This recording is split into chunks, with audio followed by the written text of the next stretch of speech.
ከብዙ ጊዜ ውድቀት በኋላ የብዙዎቹን ህይወት የቀየረ አንድ ጀግና ሰው። አንድ ጥያቄ ልጠይቃችሁ።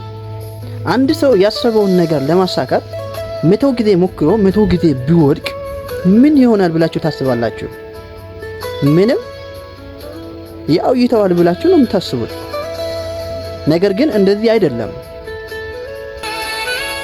ነገር ግን ዛሬ የምንሰማው ታሪክ ወድቆ የቀረ ሳይሆን ከብዙ ሙከራ በኋላ የብዙዎቹን ህይወት የቀየረ የአንድ ጀግና ታሪክ ይሆናል።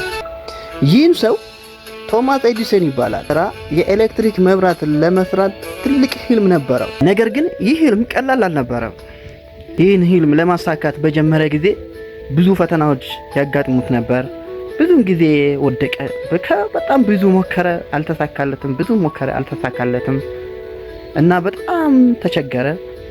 በጣም ሞከረ፣ አልተሳካለትም።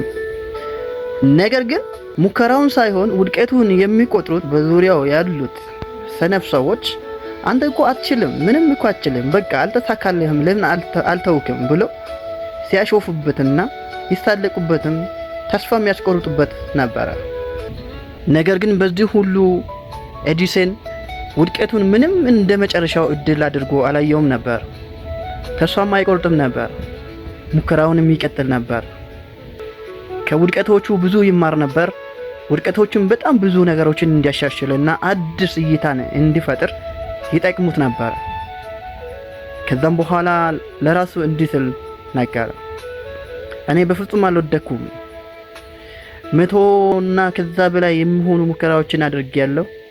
እነዛ ሙከራዎች እንጂ ለኔ ውድቀት አይደሉም። በሙከራ ውድቀት የለም። ሙከራ የስኬት መንገድ ነው ብሎ ለራሱ ተናገረ። በመጨረሻም ይህ ያልተቋረጠ ጥረቱ በህይወቱ ትልቅ ፍሬ አፈራ። ያለመው ህልም ተሳካለት። ያን እሰራለሁ ብሎ ያሰበውን የኤሌክትሪክ መብራት መስራት ቻለ። ይህ የፈጠረው መብራት በሚሊዮኖቹ የሚቆጠሩ ቤቶችን፣ ከተሞችን፣ ሆስፒታሎችንና ትምህርት ቤቶችን በአጠቃላይ የሰው ልጅ መብራት እንዲያይ አደረገ። በጨለማም እንዳይመላለስ ብርሃንን ለሰው ሁሉ አሳየ። ስለዚህ ዛሬ እንደ ቀላል የምንጠቀመው ይህ መብራት ከዚያ በስተጀርባ የአንድ ሰው ጽናት፣ ያልተቋረጠ ተስፋ እና ያልተሰበረ ልብ እንዳለ እናስታውሳለን። ስለዚህ በህይወታችን የሚገጥሙን ፈተናዎች ወይንም ውድቀቶች የመጨረሻ ፍርዳችን አይደሉም።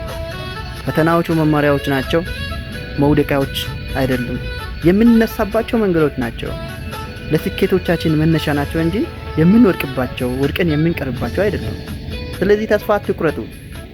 እሰራለሁ ብላችሁ ያመናችሁትን ነገር 100 ጊዜም ቢሆን 1000 ጊዜም ቢሆን ብትወድቁ ያንን ነገር አቺቭ ማድረጋችሁ አይቀርም።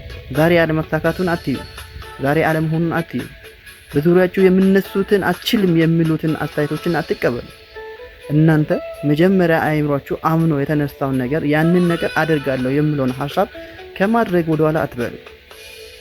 ስለዚህ ይህና የመሳሰሉ ታሪኮች እንዲደርሱላችሁ ነገ በአዲስ እና በሚያስደንቅ ታሪክ እንመለሳለን።